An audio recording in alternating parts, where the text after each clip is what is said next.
ఈరోజు మనం తెలుసుకోబోతున్న కథ అక్షయ పాత్ర. అది ఒక అందమైన పల్లెటూరు, పేరు రామాపురం. అందులో గోపయ్య అనే రైతు తన కొద్దిపాటి పొలం సేద్యం చేసుకుంటూ తన భార్య పిల్లవాడిని చూసుకుంటూ ఉంటాడు. మనిషి చాలా మంచివాడు, నిజాయితీపరుడు, కష్టాన్నే నమ్ముకున్నవాడు. ఒకరోజు పొలం దున్నుతూ ఇలా అంటాడు, ఎన్ని సంవత్సరాలైనా పరిస్థితిలో మార్పు రాలేదు. నా జీవితం అంతా పేదరికంలా గడిచిపోయింది. కానీ నా పిల్లల జీవితం నా జీవితంలా కాకూడదు. ఈసారి కూడా వర్షాలు సరిగ్గా పడక పంటలు సరిగ్గా పండకపోతే నా పిల్లల భవిష్యత్తు ఏమవుతుందో కదా. ఏముందయ్యా, మన ప్రయత్నం మనం చేస్తున్నాం, ఆ తర్వాత దేవుడి మీద భారం వేద్దాం. ఎందుకో ఈసారి వర్షాలు బాగా పడతాయని నాకు అనిపిస్తోందయ్యా. ఇలా భార్యాభర్త అనుకుంటూ పొలంలో కష్టపడి పనిచేస్తూ ఉంటారు. గోపయ్య పొలం దున్నుతూ ఉండగా నాగలికి ఏదో బలంగా తగిలి ఎద్దులు ఆగిపోతాయి. ఇదేంటి, నాగలి దేనికో తగిలి ఆగిపోయింది? అరే, ఇదేదో పాత్రలా ఉంది. రత్తాలు ఇలారా, చూడు, ఏదో పాత్ర దొరికింది. అవునయ్యా, ఇదేదో పురాతన పాత్రలా ఉంది. ఎన్నిసార్లు మనం పొలం దున్నినా ఎప్పుడూ ఏమీ దొరకలేదు. ఇప్పుడేంటి పురాతన పాత్ర దొరికింది? ఆ దొరికిన పాత్రను బయటికి తీసి శుభ్రపరుస్తూ ఉండగా ఒక దేవత ప్రత్యక్షమవుతుంది. గోపయ్య, నీ నిజాయితీకి శ్రమకు దేవుడు నీకు ఇచ్చిన బహుమతి ఈ అక్షయ పాత్ర. నీవు దీన్ని స్వార్థానికి కాకుండా పరోపకారార్థం వాడితే ఎంతో మంచి జరుగుతుంది. కానీ దుర్వినియోగం చేస్తే నాశనం సంభవిస్తుంది. అమ్మా, ఈ పాత్రను దుర్వినియోగం చేయకుండా పరోపకారార్థం వాడతానని తమకి వాగ్దానం చేస్తున్నాను. అక్షయ పాత్రను ఇంటికి తీసుకువెళ్ళి దానిలో ఒక అరటిపండు వేస్తాడు. అది ఎన్నో పళ్ళుగా మారిపోతాయి. ఈ వింతకి గోపయ్య, రత్తాలు, కొడుకు అందరూ ఆశ్చర్యం పొందుతారు. అయ్యా, దేవత చెప్పినట్టు దీనిని రేపు ఉదయం నుండి పరోపకారార్థం వాడదామయ్యా. అలాగే రత్తాలు, ప్రస్తుతం దీనిని దేవుడి పటం కింద పెట్టు అంటూ ఆ పాత్రను పవిత్రంగా భావించి మరుసటి రోజు ఇంటి అరుగు మీద ఒక తెర అడ్డుగా కట్టి గ్రామస్తుల కష్టాలను తెలుసుకొని వారి కష్టాలు తీరుస్తూ ఉంటాడు. గోపయ్య, నీకు తెలుసు కదా, నా కూతురు పెళ్లి పెట్టుకున్నాను. డబ్బు కోసం ఎంతో ప్రయత్నం చేశాను, కానీ సర్దుబాటు కాలేదు. ముహూర్తం దగ్గరికి వచ్చేస్తుంది, డబ్బు మాత్రం ఎక్కడా దొరకలేదు. నా సమస్యకు పరిష్కారం డబ్బు అయ్యా. నీకు వీలైతే అది సర్దుబాటు చేయగలవా? సరే, అలాగే, ఇదిగోండి మీ పిల్లకి పెళ్ళికి కావలసిన డబ్బు స్వీకరించండి. అమ్మా, చాలా బీదరికంలా ఉన్నాను, కట్టుకోవడానికి బట్టలు కూడా సరిగ్గా లేవమ్మా.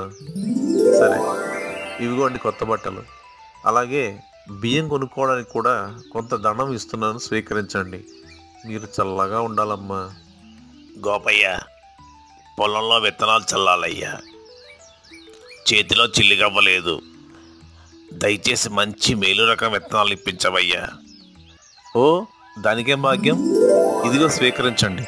రామాపురంలో వర్షాలు పడక చాలా కరువు సంభవిస్తుంది. మునుస్వామి అనే ఒక ఆసామి గోపయ్య మీద కక్షతో ఈ కరువుకి కారణం గోపయ్య వద్ద ఉన్నటువంటి ఆ అక్షయ పాత్రే.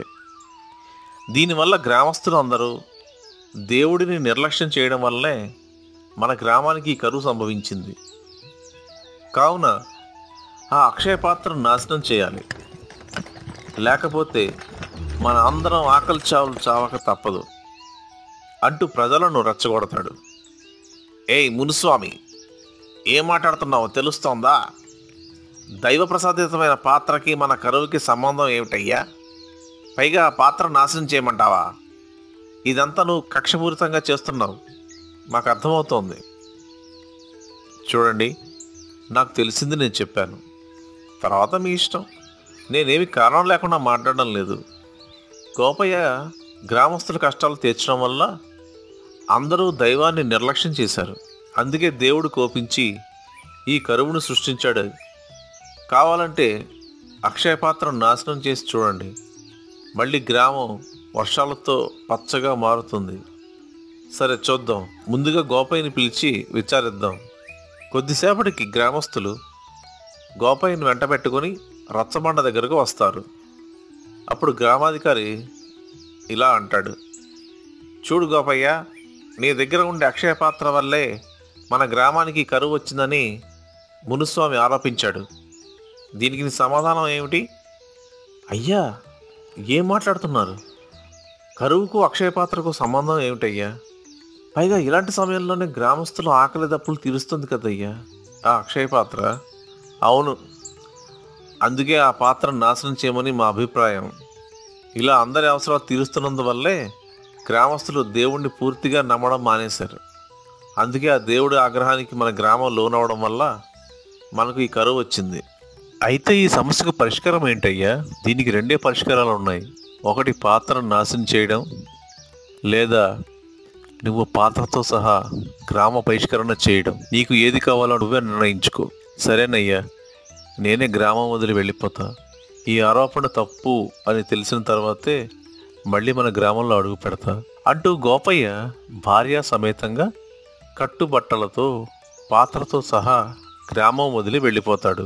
మునుస్వామి తన పథకం ఫలించినందుకు ఎంతో సంతోషపడి ఆ పాత్రను దొంగిలించడానికి సిద్ధమవుతాడు. అనుకున్న వెంటనే గోపయ్య ఇంటికి రాత్రికి దొంగతనంగా వస్తాడు.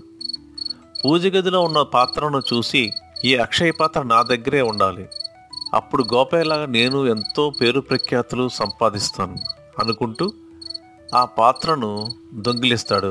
ఇంటికి తీసుకువెళ్ళి ఆత్రంగా దానిలో తన వద్దనున్న బంగారం మొత్తం వేసేస్తాడు. అరే, ఇదేంటి, మొత్తం బంగారం మాయమైపోయింది. అయ్యో, ఇప్పుడు నేను ఎవరిని అడగాలి? భగవంతుడా, ఏమిటి ఇలా జరిగింది అని ఏడుస్తూ ఉండగా మునుస్వామి ముందు దేవత ప్రత్యక్షమవుతుంది. మునుస్వామి, నీవు ఈ పాత్రను గోపయ్య వద్ద నుండి దొంగిలించి తీసుకొచ్చావు, అవునా? కానీ నీకు తెలియని ఇంకొక విషయం ఉంది. ఈ పాత్రను పరోపకారార్థం వాడాలనే నియమం ఉంది. ఈ విషయం తెలియక నీ స్వార్థం కోసం నువ్వు వాడావు. అందుకే నీ బంగారం మొత్తం మాయమైపోయింది. నీలాంటి వాళ్ళ వల్లే గ్రామానికి కరువు వచ్చింది. క్షమించు తల్లి, నాకు బుద్ధి వచ్చింది. అత్యాశకు పోయి ఉన్నదంతా పోగొట్టుకున్నాను. ఇలాంటి దైవ ప్రసాదితమైన పాత్ర నిజంగా గోపయ్య లాంటి ఉత్తముడి దగ్గర ఉండడమే సమంజసం. జ్ఞానం స్వార్థాన్ని మించినప్పుడు మాత్రమే నీ జీవితం మారుతుంది. గోపయ్య లాంటి వాడు నీలాంటి వాళ్ళకు ఆదర్శం కావాలి. కాబట్టి ఈ అక్షయ పాత్రను వెంటనే గోపయ్యకు అందజేసి క్షమించమని కాళ్ళ మీద పడు. అలాగేనమ్మా, ఇప్పుడే బయలుదేరుతున్నాను. అక్షయ పాత్రను గోపయ్య సమక్షానికి తీసుకువెళ్ళి, ఇది నీ వద్ద ఉండడమే సరైనది. ఆశ కొద్దీ ఈ పాత్రను నీ నుండి దొంగిలించాను, నన్ను క్షమించు అని ఆ పాత్రను గోపయ్యకు అందజేస్తాడు. చూడు గోపయ్య, ఎప్పట్లాగే నువ్వు మన గ్రామంలో ఉండవచ్చు, నీ దాన ధర్మాలను కొనసాగించవచ్చు. ఈ అక్షయ పాత్ర నా కుటుంబానికే కాకుండా గ్రామంలో అందరికీ ఉపయోగపడాలి. గోపయ్య తిరిగి గ్రామంలోకి రాగానే మంచి వర్షాలు పడి క్రమంగా కరువు మాయమవుతుంది. ఈ విధంగా గ్రామంలోని ప్రతివారు పేదవారికి ఆహారం, రైతులకు మేలు రకమైన విత్తనాలు అందిస్తూ గ్రామాభివృద్ధికి ఎంతో సహాయ సహకారాలు అందిస్తాడు. అయ్యా, నీ మంచితనం గ్రామానికి ఎంతో ఆదర్శమయ్యా. నీకు ఆ దేవత దీవెనలు ఎప్పుడూ ఉంటాయి. గోపయ్యకు గ్రామస్తులందరూ ఎంతో కృతజ్ఞత తెలుపుకుంటారు.